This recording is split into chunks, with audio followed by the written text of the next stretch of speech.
Hello everyone. आज के इस आईसीएमआर के प्रैक्टिस सेशन में हम स्टार्ट करने जा रहे हैं इम्यूनोलॉजी के कुछ इंपॉर्टेंट सवाल। Make sure that you have your pen and paper. ठीक है, अपने मार्क्स को लिखिएगा। विदाउट वेस्टिंग एनी टाइम हम स्टार्ट करते हैं आज का सेशन। आई होप कि आपको आज का सेशन पसंद आया होगा। नए व्यूअर्स के लिए, नए जो सब्सक्राइबर्स हैं उनका वेलकम है, और जो पुराने सब्सक्राइबर्स हैं, पुराने व्यूअर्स हैं, उनको वेलकम बैक है इस चैनल पे, ग्रोइंग टुगेदर विद शीरीष पे। स्टार्ट करते हैं आज का immunology practice session. The time starts and the session starts now. ठीक है, कुछ आसान सवाल हैं, कुछ थोड़े पेचीदे सवाल हैं, कुछ डिफिकल्ट सवाल हैं, बट सारे सवाल इंपॉर्टेंट हैं आपके एग्जाम पॉइंट ऑफ व्यू से।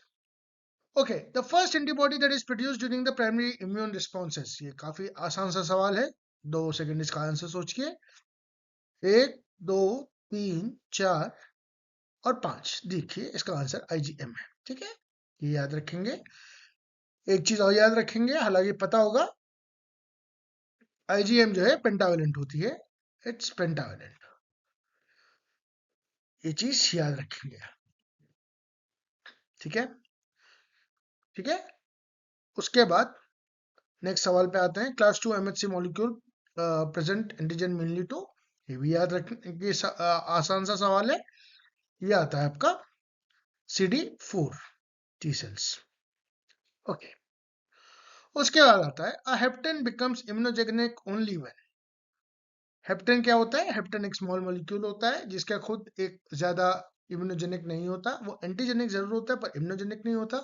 फर्क क्या है दोनों में? देखिए, एंटीजेनिक मॉलिक्यूल वो मॉलिक्यूल होता है जो एंटीबॉडी रिस्पॉन्स को तो एक्टिवेट कर सकता है पर इम्यून रिस्पॉन्स को एक्टिवेट नहीं कर सकता।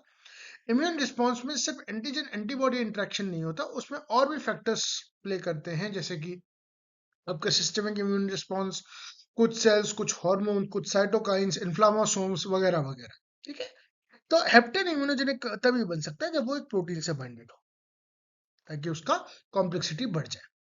यहाँ पे एक और चीज आती है, अगर आप थोड़ा सा इस चीज को याद करने की कोशिश करें तो सबसे ज्यादा जो इम्यूनोजेनिक होती है वो प्रोटीन्स होते हैं। उसके बाद आपके इम्यूनोजेनिक होते हैं कार्बोहाइड्रेट्स या पॉलीसेक्राइड्स। कार्बोहाइड्रेट्स को पॉलीसेक्राइड्स भी कहते हैं। उसके बाद आपके इम्यूनोजेनिक होते हैं न्यूक्लिक एसिड्स, जिसमें डीएनए और आरएनए आते हैं। और उसके बाद आपके जो इम्यूनोजेनिक होते हैं वो होते हैं लिपिड्स।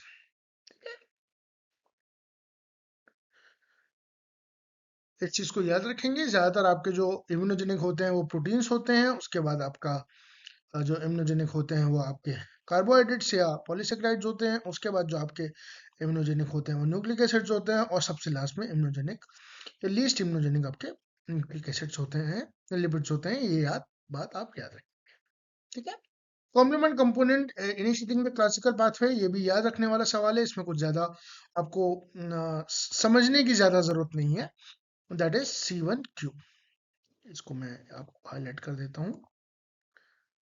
बेसिक सवाल है। Central tolerance mainly occurs in.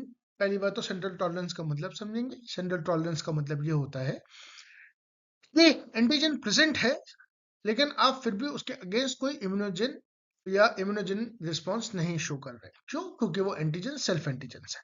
इसको बिल्कुल इस तरह से समझेंगे कि हमारे जितने भी सिक्योरिटी फोर्सेस हैं, चाहे वो नेवी हो, आर्मी हो, एयरफोर्स हो, वो अपने लोगों पर हथियार नहीं उठाती है, अपने लोगों को टारगेट नहीं करती है। क्यों नहीं करती है? क्योंकि हम इसी देश के नागरिक हैं। We are the citizen of this country. But अगर कोई घुसपैठिया आता है, कोई इन्फिल्ट्रेट आता है, कोई टेररिस्ट आता है, या कोई ऐसा इंसान आता है जो समाज के लिए, देश के लिए दुश्मन है, ठीक है, वो हार्म पहुंचाना चाहता है, तो हम उसको इन्फिल्ट्रेट, उसको न्यूट्रलाइज करते हैं और उसके इन्फिल्ट्रेशन को रोकते हैं। तो सेंट्रल टॉलरेंस का क्या मतलब है? मेनली अकर्स कहाँ होंगे? थाइमस और बोन मैरो में। इसका आंसर ये क्यों है? क्योंकि आपको बोन मैरो और थाइमस, देखिए दोनों बी सेल्स और टी सेल्स कहाँ से ओरिजिनेट होती हैं? बोन मैरो से।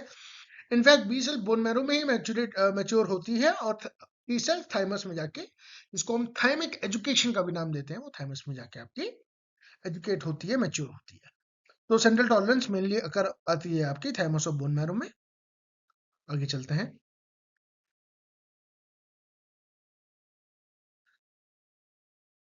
ओके, ये देखिए क्लासिकल पाथवे का मैंने कुछ बताया है। अब इसमें कुछ चीजें हैं जो आपको याद होनी चाहिए। जैसे सबसे इंपॉर्टेंट जो चीज जो मुझे लगता है वो सवाल पूछा जा सकता है, और ये पूछा जा सकता है कि क्लासिकल पाथवे में कौन से कॉम्प्लेक्सेस इन्वॉल्व होते हैं, तो आपको ये याद रहेगा, antigen, antibody, immune complexes involve होते हैं। लेक्टिन में पीएमपी रिकॉग्निशन बाय लेक्टिन्स होता है। एंड उसके बाद स्पॉन्टेनियस हाइड्रोलिसिस और पैथोजेनिक रिस्पॉन्सेस सर्फेसेस होता है। ये आपका पार्ट होता है किसमें, this is a part of आपके ऑल्टरनेटिव पाथवे में। इसके बाद इनके स्टार्टिंग क्या है, C1Q है, MBL है, ठीक है। इसमें एंटीबॉडी होता है, इसमें कार्बोहाइड्रेट्स होता है, इसमें कुछ और चीजें होती है, जैसे इसमें फैक्टर्स BT, कॉपर डाइन, ठीक है, ये फैक्टर्स होते हैं। C1R2S2 MASPs, उसके बाद ये कन्वर्टेजेस होते हैं, ठीक है। तो आप ये देखिए C3B capital B small b, ये भी एक कन्वर्टेज है। C4B2A, ये भी एक कन्वर्टेज है। C5 कन्वर्टेजेस कौन कौन से होते हैं, C3B capital B small b, C3B, ये कन्वर्टेज है। C4B2A3B, ये भी एक कन्वर्टेज है, ठीक है। तो ये याद रखेंगे। अब इसमें इन्फ्लेमेशन कौन कौन कॉज कर सकता है, C3 कॉज कर सकता है आपका इन्फ्लेमेशन, आपका C4 इन्फ्लेमेशन कॉज कर सकता है। एंड उसके बाद आप ऑप्शनाइजेशन की बात कर रहे हैं, तो आपका C3 भी कॉज कर सकता है। C5 भी आपका लाइसिस कॉज कर सकता है, ठीक है। C5A आपका इन्फ्लेमेशन कॉज कर सकता है। तो ये चीजें कुछ बेसिक सी चीजें हैं जो आपको याद होनी ही चाहिए। तो this is very very important, ठीक है। इसको स्टार मार्क कर लेंगे, please mark it star and try to revise it and learn it, ठीक है। आगे चलते हैं। हाँ, नेगेटिव सिलेक्शन या सेंट्रल टॉलरेंस की बात जब हम करते हैं, तो ज्यादातर जब हम बात करते हैं, तो हम बात करते हैं, देखिए, the first step, a process known as central tolerance, T and B cells clones before the cells are allowed to mature if the processes if they process receptor recognizing self antigen with high affinity, ठीक है। इस चीज को याद करेंगे। Auto reactive जो CD4 CD8 sales होती हैं, उनको आप किल कर देते हैं by negative selection in the thymus. मैंने आपको बताया था कि सेंट्रल टॉलरेंस थाइमस में होती है, ठीक है। और हाँ, इनफैक्ट इसके डिसऑर्डर्स, जैसे अगर नहीं आप नहीं कर पा रहे हैं, तो आप इसका डायबिटीज G1 में टाइप 1 डायबिटीज में इसका मैनिफेस्टेशन देखते हैं। एक और चीज आप देखते हैं कि क्लोनल से डिलीशन होता है, जिसमें कि high affinity interactions directly induce करते हैं अपोप्टोटिक सिग्नल्स को। ये आप थोड़ा सा याद करेंगे, समझेंगे। आगे चलिए। Cytokine essential for TH1 differentiation, ये एक बहुत ही सिंपल सा और बेसिक सा सवाल है। इसका आंसर है IL-12, बिल्कुल सही है। इसमें याद करने का ज्यादा कुछ है नहीं, तो आपको ये पता ही होना चाहिए, मतलब समझने का ज्यादा कुछ नहीं है। I am sorry for that, याद करने का ही है, समझने का ज्यादा कुछ नहीं है। IL-12 ही होता है इसका। TLR रिकॉग्नाइजिंग LPS कौन कौन से हैं, ये TLR4 आता है इसमें। Antibody that can crosses placenta, बचपन से पढ़ते आ रहे हैं, क्लास 12 से पढ़ते आ रहे हैं, इसका है IgG। आपकी इवन 12th क्लास की जो NCERT की किताब है, जब मैं आपको NCERT के सेशंस कुछ कराऊंगा, कुछ NCERT के सेशंस भी इंपॉर्टेंट होते हैं, वो भी कराऊंगा, तब मैं आपको ये वहां पे भी दिखाऊंगा। Anaphylaxis is primary mediated by, anaphylaxis क्या होती है, जब मैंने हाइपर सेंसिटिविटी बताया था, तो उसमें भी मैंने एक चीज आपको बताई थी कि एनाफिलेक्सिस एक इस तरह का रिएक्शन होता है, जो कि, जी हाँ, बिल्कुल, हाइपर सेंसिटिविटी टाइप 1 का रिएक्शन होता है, जो IgE मीडिएटेड होता है, ये याद रखेंगे। And affinity maturation occurs mainly in, affinity maturation mainly जो है जर्मिनल सेंटर्स में देखी जाती है, जो कि बी सेल्स का ही एक पार्ट होते हैं, क्यूबी के अकॉर्डिंगली। हालांकि ये डेफिनेशन एग्जैक्टली एक्यूरेट नहीं है, बट हाँ, बी सेल्स का ही एक मैनिफेस्टेशन, एक तरह का उनका एडवांस पार्ट होते हैं जर्मिनल सेंटर्स, ओके। अब इनसे रिलेटेड हम कुछ कुछ चीजें देख लेते हैं। इसमें आप देखिए, ये देखिए एनाफिलेक्सिस, ये ठीक है, ये IgE मीडिएटेड होती है, ठीक है। इसमें आप बाकी की चीजें भी देख लेंगे, प्लीज इसको देख कर जाइएगा, हो सकता है आपको इनसे सवाल मिल जाए।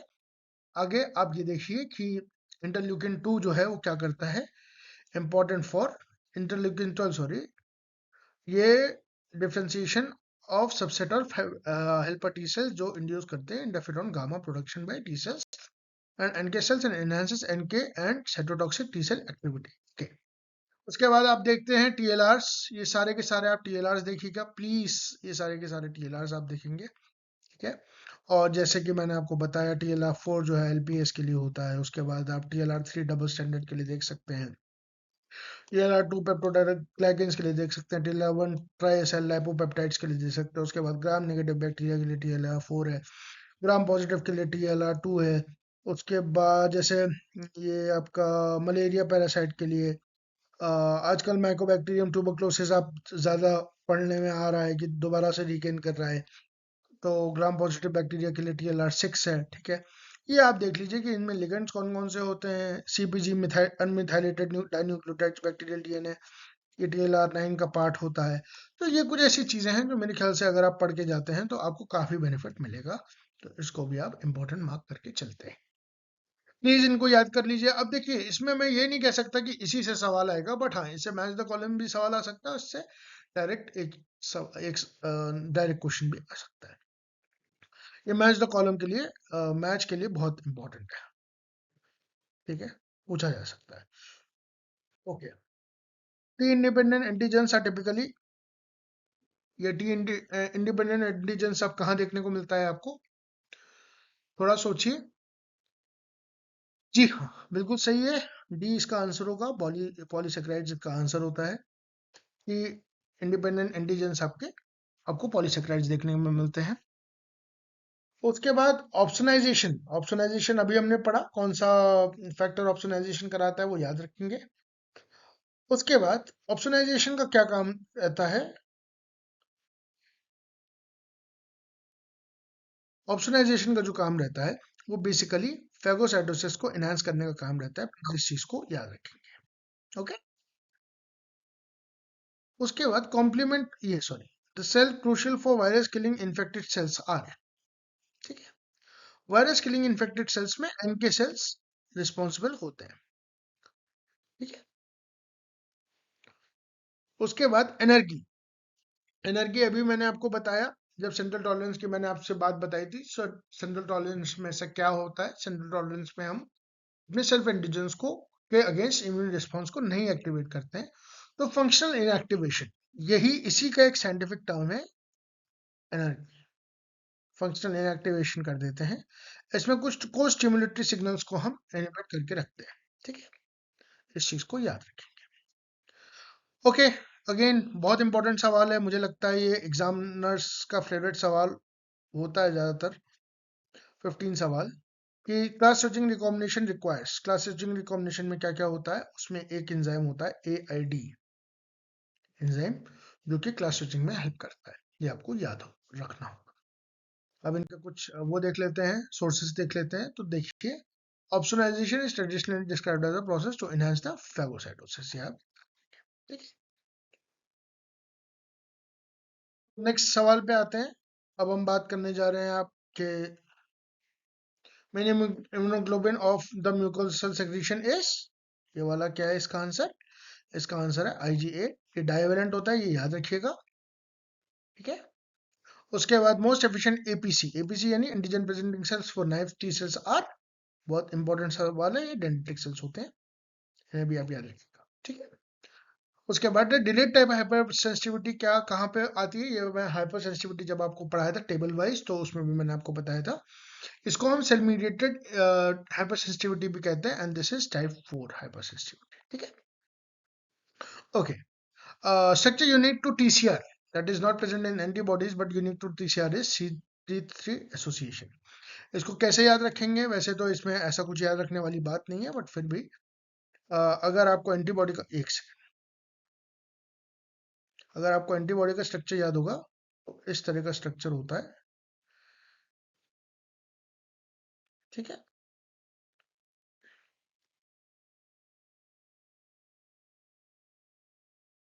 जहाँ पे यहाँ पे भी डाइसल्फाइड बॉन्ड्स होते हैं और यहाँ पे भी डाइसल्फाइड बॉन्ड्स होते हैं, ठीक है। तो ये आपका क्या हो गया,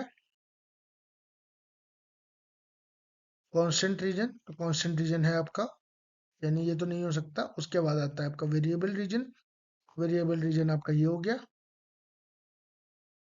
एक सेकेंड,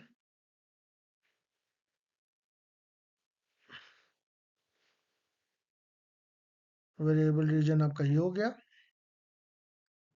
डाइसल्फाइड बॉन्ड्स आपके ये हो गए, और यहाँ भी पाए जाते हैं, तो ये भी हो गया, ये भी सही है और ये भी सही है, तो आपका बचा केवल CD3 एसोसिएशन। ठीक है, ओके। नेक्स्ट सवाल पे आते हैं, that is negative selection in thymus eliminates self reactive T cells. ठीक है, स्ट्रॉन्ग बाइंडर्स। सिंपल सी बात है, आप एक एनर्जी या एक ऐसी स्टेट का वो कर रहे हैं ताकि आपके सेल्फ एंटीजेंस इम्यून रिस्पॉन्स ना जनरेट करें। ओके, आगे चलते हैं।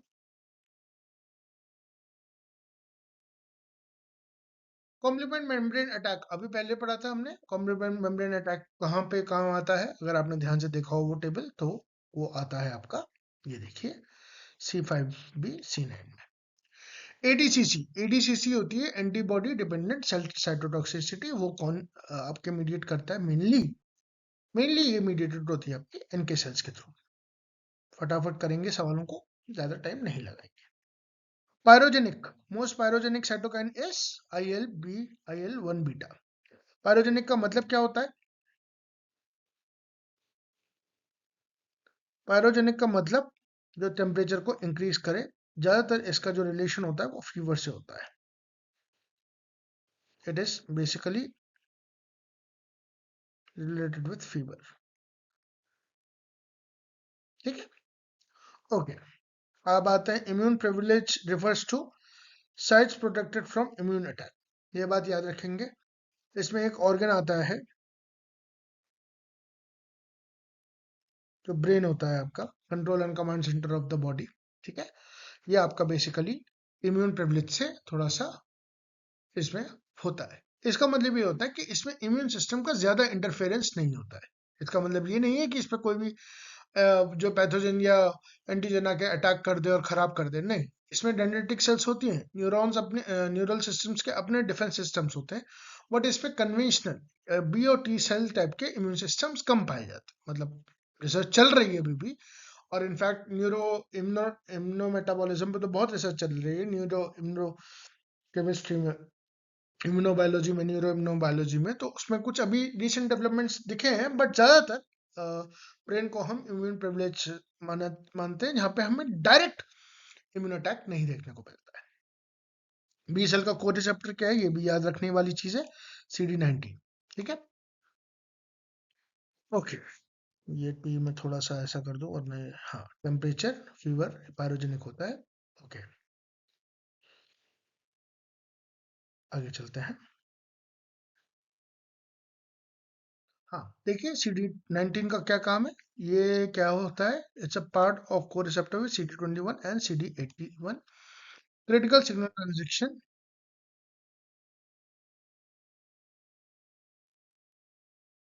Molecule with the BCR regulation. अब देखिए, मेम्ब्रेन ऑर्टेक कॉम्प्लेक्स में C5 to C9 के सारे वो होते हैं जो टर्मिनल स्टेप्स है, क्लासिकल का, लेक्टिन का और ऑल्टरनेट का। तो ये कुछ चीजें हैं जो याद रखिए। देखिए, मैं ये नहीं कह रहा हूँ कि यही सवाल आएंगे, पर इस जैसे सवाल आते हैं। ओके, आगे चलते हैं। अब देखिए, सेल मीडिएटेड इम्यूनिटी भी मैंने अभी बात करी थी, उसमें एनके सेल्स काम आते हैं और क्या करवा रहे हैं, kills various infected cells by antibody dependent cell mediated cytotoxicity, याद रखेंगे। ठीक है, आगे चलते हैं। तो ये कुछ छोटी, देखिए, बहुत छोटी छोटी चीजें हैं, अगर आपके कंसेप्ट क्लियर हैं तो आपके लिए ज्यादा मुश्किल नहीं होगा। ओके, ओके, तो हम अपने आधे लेसन पे आ चुके हैं। तो अगर अब तक आपको ये सेशन पसंद आ रहा हो तो प्लीज लाइक शेयर सब्सक्राइब करिए, कमेंट करिए।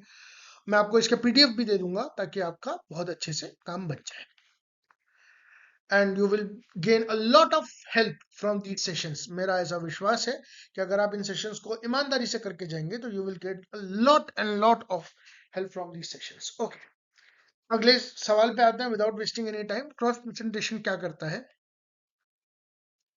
क्रॉस प्रेजेंटेशन क्या होता है? प्रेजेंटेशन क्या होता है? क्रॉस प्रेजेंटेशन आपका एक ऐसा तरीका होता है जिसमें कि आपके एंटीजेंस प्रेजेंट होते हैं, एक्सोजीनियस एंटीजेंस प्रेजेंट होते हैं by dendritic cells, MHC1 by dendritic cells. इसकी कहानी हम अभी समझेंगे नेक्स्ट स्लाइड में, बस एक मिनट रुकिए। Somatic recombination of the TCR genes, यानी कि जो आपके टी सेल्स वाले जीन्स होते हैं, वो, उनमें कौन सा सोमेटिक रिकॉम्बिनेशन गाइडेड किसके थ्रू होता है? RSS मोटिव्स के थ्रू होता है, ये भी याद रखेंगे। थोड़ा डीप में जा रहा हूं मैं, थोड़ा डेप्थ में जा रहा हूं मैं, बट आजकल ये जाना जरूरी है बिकॉज एग्जामिनर आजकल का बहुत चालाक हो गया है। वो डीप से सवाल पूछता है। And please remember that this session is not just for ICMR. मैं आईसीएमआर के लिए इसलिए फोकस करके पढ़ा रहा हूँ बिकॉज अभी आपका आईसीएमआर का पेपर है। बट इसका मतलब ये नहीं कि ये सवाल गेट में नहीं आ सकते, सीएसआईआर में नहीं आ सकते, डीबीटी में नहीं आ सकते। You all are very intelligent in that sense, ठीक है। तो इसको एज अ रेफरेंस पॉइंट लेकर चलिए। ओके, ये इसी तरह के सवाल आपके गेट में आएंगे, इसी तरह के डीबीटी में आएंगे, इसी तरह के सीएसआईआर में आएंगे। फॉक्स पी3 is a master transcription factor for, ये बहुत इंपॉर्टेंट सवाल है। फॉक्स पी3 पे आजकल बहुत रिसर्च चल रही है, बहुत ज्यादा रिसर्च चल रही है टी रेगुलेटरी। इनफैक्ट अगर आपने थोड़ी सी एडवांस क्लासेस ऑफ इम्यूनोलॉजी देखी होंगी तो आपको समझ में आएगा कि रेगुलेटरी टी सेल्स का कितना इंपॉर्टेंट रोल तो होता है हमारी बॉडी और हमारे इम्यून सिस्टम में। Okay, not like receptors detect, not like receptors जो है वो बेसिकली साइटोप्लाज्मिक पैम्स और डैम्स को डिटेक्ट करते हैं। पैम्स और डैम्स होते क्या हैं ये आपको पता होना चाहिए, ठीक है। आगे इसका भी एक्सप्लेनेशन है लेकिन इतना आपको पता होना चाहिए, नहीं पता है तो प्लीज आप ये पता करके आइए। ओके, अगले सवाल पे बढ़ते हैं।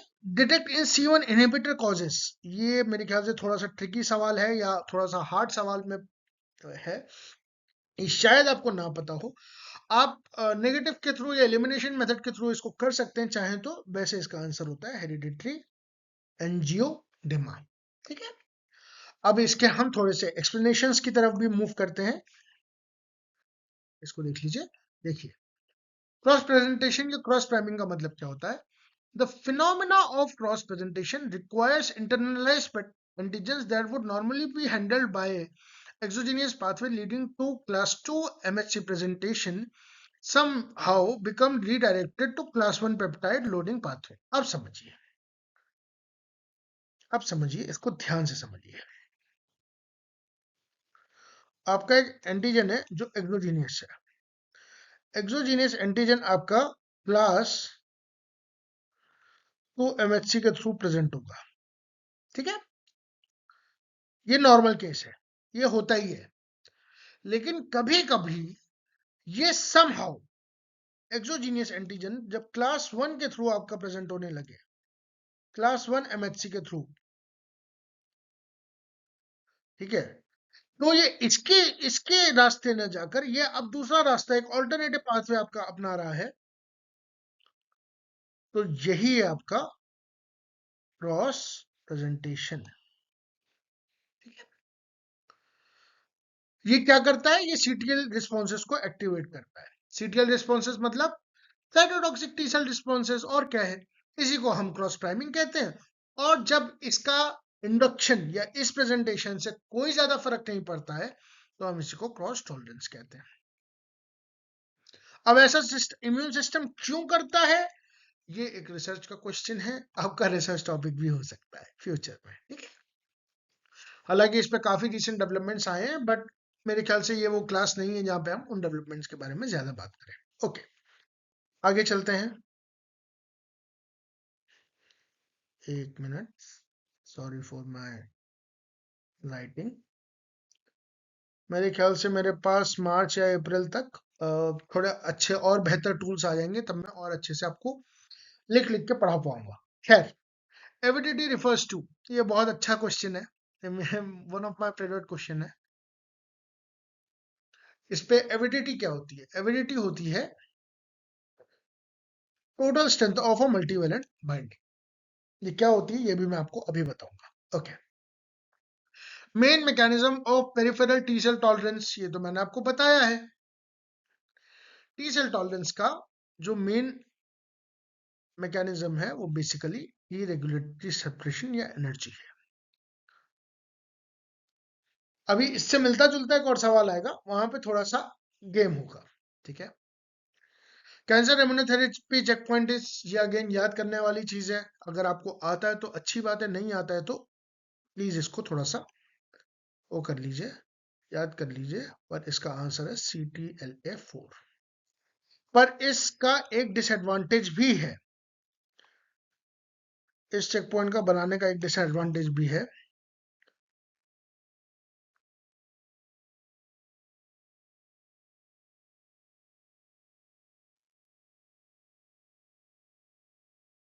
Auto immunity. ठीक है, एक और आपका पास मॉलिक्यूल है, एक और मॉलिक्यूल है आपके पास, तो बड़ा अच्छा मॉलिक्यूल है, हालांकि वो भी अभी उसी में चल रहा है, PD1। तो चेक पॉइंट इनहिबिटर के लिए अगर आपसे कभी पूछा जाए सवाल में, तो आप इन दोनों मॉलिक्यूल्स का आंसर दे सकते हैं, एक आपका CTLA4, एक आपका PD1। इस पे ऑटो इम्यूनिटी का एक कंसर्न है, रेगुलेशन का एक कंसर्न है, जो कि क्रिटिकल कंसर्न है। ठीक है, एंड चीजें दिखने में जितनी सिंपल लगती है, थ्योरेटिकली जितनी सिंपल लगती है, प्रैक्टिकली उतनी सिंपल नहीं होती है। आगे चलते हैं। Immunoglobin super family characteristics are, ये जो आपका बी सैंडविच का होता है, B beta sandwich of IG domains, ये आप थोड़ा सा इसको कर लीजिए। ठीक है, उसके बाद class switching to IgE is mainly driven by class switching to IgE। ठीक है, ये भी आपका याद ही करने का कॉन्सेप्ट है। क्लास स्विचिंग आपका कौन ड्राइव करता है, बताइए, अगर आता है तो टाइम नहीं लगेगा। इसका होता है आपका IL4, इंटरल्यूकिन 4। ठीक है, ओके, इसको मैं रिमूव कर देता हूँ। एविडिटी वाला देख लीजिएगा, एविडिटी वाला रादर ये वाला, ठीक है, और ये वाला, ये थोड़े से इंपॉर्टेंट कुछ क्वेश्चंस हैं जो मुझे लग रहा है कि आ सकते हैं एग्जाम में। ओके, अब इसको समझ लीजिए, द स्ट्रेंथ, हाँ, एफिनिटी और एविडिटी में एक फर्क देख लीजिए, और मैं आपको अभी उसको थोड़ा सा समझा भी देता हूँ। Affinity is the strength of a monovalent, यहाँ पे मोनोवेलेंट लिगेंड की बात हो रही है, with a binding site it is represented quantitatively by the affinity constant Ka। जैसे एंजाइम सबस्ट्रेट कॉम्प्लेक्स, समझिए इस चीज को, ये आपकी कोई सेल है, ठीक है, बी सेल है या टी सेल है, ये इस पे रिसेप्टर है,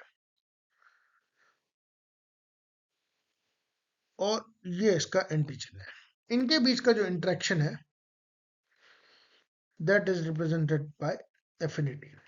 इसमें क्या बोल रहा है, monovalent ligand interacts with a binding site, एक मोनोवेलेंट लिगेंड, एक बाइंडिंग साइट। एविडिटी का मतलब क्या है, the strength of the antigen antibody binding with multiple epitopes on an antigen and multiple binding sites on the antibody of N antibody. ठीक है,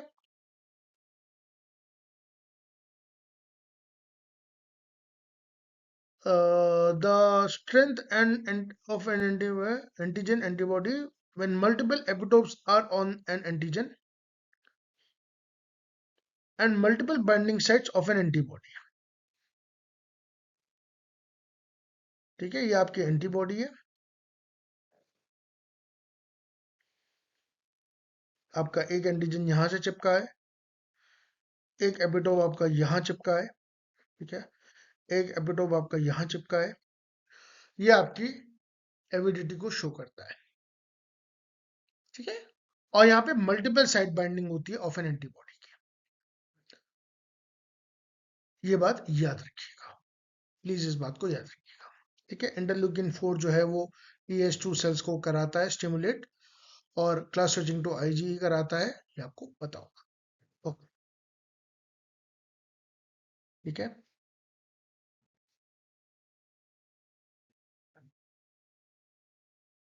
okay. SCID due to the ADA deficiency is caused by, SCID मतलब क्या होता है, severe combined immunodeficiency. ठीक है, ये basically जो है काम करता है आपका DNA रिपेयर में। इसमें एक आर्टेमिस नाम का प्रोटीन होता है,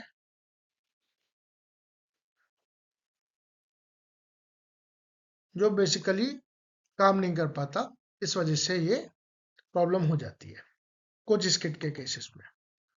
तो इसको याद रखेंगे, DNA रिपेयर फेलियर होता है इसमें। ठीक है, super antigens are activated by, ये अगेन मैंने जो पहले बताया था उसी का एक एक्सटेंशन है, linking TCR V beta two MHC outside the group. इसका एक्सप्लेनेशन भी अभी देखेंगे। देखिए, मैं आपको कोई भी जवाब ऐसे ही नहीं रटने को बोल रहा हूँ, मैं एक्सप्लेनेशन भी दे रहा हूँ, right. Neonatal FC receptor FcRn is primarily, ये एक इंपॉर्टेंट सवाल है। तो मुझे पता नहीं क्यों लग रहा है कि इस तरह का सवाल आ सकता है, क्योंकि इस तरह के सवाल ज्यादा पूछे नहीं जाते। ये बेसिकली एक्सटेंड करता है IgG की हाइफ लाइफ को और ट्रांसपोर्ट हेल्प ट्रांसपोर्ट में करता है प्लेसेंटा के। इसका आंसर मैं आपको किताब में तभी ढूंढ के बताऊंगा जब आप जो है इस वीडियो पे लाइक शेयर और सब्सक्राइब करेंगे, ठीक है। Wire IL-17 mainly protects again, IL-17 का जो काम होता है वो मेनली एक्स्ट्रा सेलुलर बैक्टीरिया और फंगाई के अगेंस्ट होता है, ठीक है। इसको थोड़ा सा पढ़ लेते हैं। देखिए, स्किट का एक फिनोमेना है, आर्टेमिस DNA रिपेयर का एंजाइम है जो कि लॉस हो जाता है TNB सेल एक्टिवेशन में, ठीक है। Loss of Artemis result in skit syndrome, ठीक है। सुपर एंटीजेंस में पढ़ लेते हैं, वायरल और bacterial proteins that bind and stimulate simultaneously to the V beta of the T cell receptor and to the alpha chain of the class 2 molecules, ठीक है। Can induce activation of all the T cells that express and particularly form the family of V beta chains. Super antigens, ये आप तरह का इस तरह का interaction होता है इसमें, ये आप थोड़ा सा इसको पढ़ लीजिएगा। ये आपके टी सेल्स यहाँ पे आते हैं, ये this are your T cells and this is your APC, ये इंटरेक्शन होता है आपका। आगे चलते हैं। Central beetle tolerances commonly uses. देखिए, टी सेल में NRK यूज हो रही थी, बी सेल में बेसिकली आपकी रिसेप्टर एडिटिंग यूज होती है, ठीक है। ये आप थोड़ा सा याद रखिए। उसके बाद है मॉलिक्यूलर मिमिक्री एक्सप्लेन्स। ये बहुत इंपॉर्टेंट सवाल है, प्लीज इस चीज को याद रखिएगा। मॉलिक्यूलर मिमिक्री क्या होती है और क्या एक्सप्लेन करती है? ये जियोमेट्रिक फीवर को एक्सप्लेन करती है। ये भी कुछ कुछ आपका ऑटो इम्यूनिटी का काम करता है। ऑटो इम्यूनिटी में बस AI लिख रहा हूँ, AI आर्टिफिशियल इंटेलिजेंस नहीं है, AI ऑटो इम्यूनिटी का काम है, ठीक है।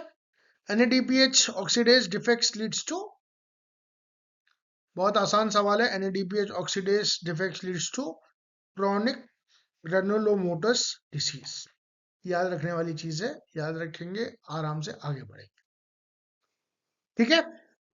Immunodominant epitope is, immunodominant epitope is it's most strongly recognised in vivo, ठीक है। इस चीज को आप याद रखें। इम्यूनोडोमिनेंट एपिटोप की आपको जरूरत कहाँ पड़ती है? देखिए, ये जब हम वैक्सीन प्रोड्यूस करते हैं, वैक्सीन बनाते हैं, तो उसमें जब हम ये चाहते हैं कि बी और टी सेल्स दोनों ही रिस्पॉन्स शो करें, ताकि इम्यून रिस्पॉन्स काफी अच्छा हो, काफी स्ट्रॉन्ग इम्यून रिस्पॉन्स हो, ताकि हमें पैथोजन को या बैक्टीरिया को क्लियर करने में हेल्प मिले। तो वही है, इम्यूनोडोमिनेंट एपिटोप जो है वो more strongly recognised in vivo conditions so that it can help clear the pathogen और द एंटीजन, ठीक है। अब इसको थोड़ा सा समझ लेते हैं, मॉलिक्यूलर मिमिक्री क्या होती है कि ये ऑटो इम्यून डिसीजेस को दिखाती है, ठीक है। और इसका एक एग्जांपल ये रहा आपका रूमेटिक फीवर, ठीक है। इम्यूनोडोमिनेंट का मतलब ये होता है कि स्ट्रॉन्ग या प्रोनाउंस्ड इम्यून रिस्पॉन्स, और ये जो NADPH ऑक्सीडेज है, इसकी जब डिफिशियंसी हो जाती है तो क्रॉनिक ग्रेनुलोलाइटिस डिसीज हो जाती है। तो देखिए, हर हर सवाल का आपके पास एक्सप्लेनेशन भी है, ठीक है। ऐसा नहीं है कि मैं सिर्फ बोल रहा हूँ और आप सिर्फ लिख रहे हैं, आपको सीखने को भी बहुत कुछ मिल रहा है। ओके, आगे बढ़ते हैं। ADCC by eosinophils. देखिए, इसाइनोफिल्स जहां पे भी आ गया तो थोड़ा सा IgE, ये बात याद रखिएगा, ये IgE रिलेटेड ज्यादा होता है, ठीक है। एक सेकेंड, IgE रिलेटेड ज्यादा होता है एंड दिस इज बाय हेलमेंस। हेलमेंस यानी कि लेडी हेलमेंस, हेलमेंस, राइट। हम लोगों ने 12th में पढ़ा था एनिमल किंगडम में, राइट। कुछ कुछ याद आ रहा होगा, ओके। अब NF kappa beta is mainly activated by, ये हालांकि सेल सिग्नलिंग का बहुत एक टॉपिक है, लेकिन अभी आप इसका इतना याद रखिए, अगर कुछ याद ना रख पाए तो इतना याद रखिए कि proteasomal degradation by IF kappa beta, okay. B1 cells are known for, अब आप कहेंगे कि सर बी में भी कैटेगरी होती है, जी हाँ, बिल्कुल बिल्कुल होती है बी में category. B1 cells are known for P dependent responses नहीं, नेचुरल IgMs। इसको थोड़ा सा देखेंगे। देखिए B2 सेल्स और B1 सेल्स में ये डिफरेंस है, प्लीज इसको करके जाइएगा। मुझे पता नहीं क्यों लग रहा है कि इससे सवाल आ सकता है, ठीक है। नहीं आएगा तो ऐसा मत करिएगा कि सर नहीं आया आपने तो बोला था, मैं कह रहा हूँ पॉसिबिलिटी है, ठीक है। मेजर साइट्स क्या है इसके, ये आप देख लीजिए, ठीक है। उसके बाद इसका source of new B cells कौन सा है, वी रीजन डाइवर्सिटी कौन सी है, ठीक है। सोमेटिक हाइपरम्यूटेशन है कि नहीं है, रिक्वायरमेंट्स टी हेल्प नहीं है कि नहीं है, आइसोटाइप कौन से बढ़ाता है, देखिए,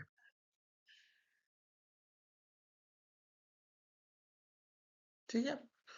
response to carbohydrate antigens,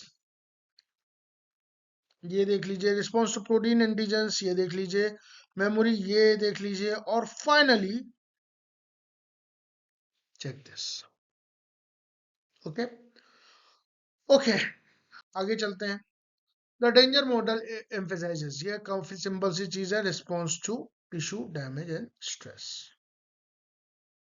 danger model का काम क्या है, एम्फेसाइज करना कि टिश्यू को कितना डैमेज हुआ है, कितना स्ट्रेस हुआ है, ठीक है। ओरिजिनल एंटीजेनिक सिन मींस, ये बहुत बहुत बहुत क्रूशियल सवाल है। देखिए मैं ऐसे सवाल बना के लाया हूं जो आसानी से मिलेंगे नहीं आपको कहीं और, ठीक है। Original antigenic sin means preferential recall of the first epitope, ठीक है।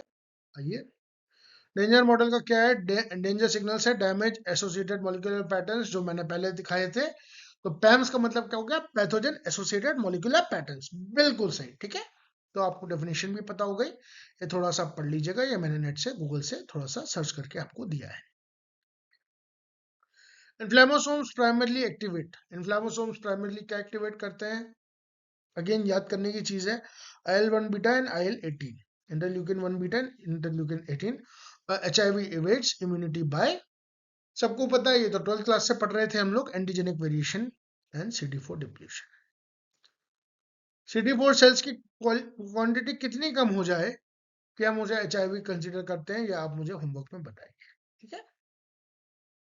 Okay, now it's your score time. अगर आपके इस वाले पेपर में, क्योंकि ये पेपर हल्का सा टफ था, हल्का सा, मैं ये नहीं कहूंगा कि ज्यादा टफ था, हल्का सा टफ था, कुछ क्वेश्चंस रिपीटेड थे, कुछ कॉन्सेप्ट्स रिपीटेड थे, मैं हल्का सा टफ था। तो ये आपके कुछ स्कोर्स हैं, अगर आपके 35%, 35 प्लस मार्क्स आ रहे हैं तो आपकी प्रिपरेशन काफी अच्छी है, और आपके काफी हाई चांसेस है JRF मिलने के। अगर आपके 25 सवाल सही हो रहे हैं तो फिर भी आपकी गुड प्रिपरेशन है, because this paper was tough, ठीक है। इस तरह का अगर इम्यूनोलॉजी का पेपर आ जाएगा तो आसानी से सॉल्व नहीं होगा लोगों से, ठीक है। उसके बाद अगर आपके 20 प्लस हैं तो ये परसेंट चांसेस है, और अगर आपके ये कुछ हैं तो आप परेशान मत होइए, बस करते रहिए। देखिए, मार्क्स करने का, मॉक देने का, या पेपर सॉल्व करने का, या क्वेश्चन सॉल्व करने का, ये मतलब कभी नहीं होता है कि आपको उसमें महारत हासिल है। अब अभी सीख रहे हैं, बट सीखते रहिए, ठीक है। आपके मॉक के पेपर और आपके रियल लाइफ के, रियल एग्जाम के मार्क्स में फर्क आ सकता है, और आता है। मैंने पर्सनली भी एक्सपीरियंस किया है, और मैंने स्टूडेंट्स को भी देखा है, मैंने अपने कलीग्स को भी देखा है ये एक्सपीरियंस करते हुए। तो निराश मत होइए और ओवर कॉन्फिडेंट भी मत रहिए, आपको एक बैलेंस स्थिति में रहना है। Okay, till then take care, like share subscribe करिए। I wish you a very very very very very happy learning. Thank you so much, thank you so much, thank you so so so much for joining this session. मिलते हैं आपसे कल। आज की थोड़ी सी timing, थोड़ी सी आज की गड़बड़ हो गई, because I had some other duties and I have some other commitments to make, ठीक है। आज मैं अपने रेगुलर टाइम पे नहीं डाल पाया वीडियो। मैं कोशिश करूंगा एक रेगुलर टाइम थोड़ा निर्धारित करूं, बट आज मैं ऑफिस के काम में थोड़ा सा ज्यादा बिजी हो गया, इस वजह से आपको वीडियो थोड़ा सा लेट मिल रहा है। आई होप कि आपको ये वीडियो पसंद आया होगा। आपको कुछ कहना हो, आपको नोट्स चाहिए हो, तो आप प्लीज कमेंट PDF टाइप करिए, हैशटैग PDF टाइप करिए, लाइक करिए, शेयर करिए, सब्सक्राइब करिए अपने दोस्तों के साथ, अपने सीनियर्स के साथ, अपने जूनियर्स के साथ, जो भी तैयारी कर रहे हैं। Okay, all the best. आपका एग्जाम है 10 जनवरी को, और हमारी कोशिश रहेगी कि आपको कुछ अपनी तरफ से बेनिफिट दे सके। Take care, bye.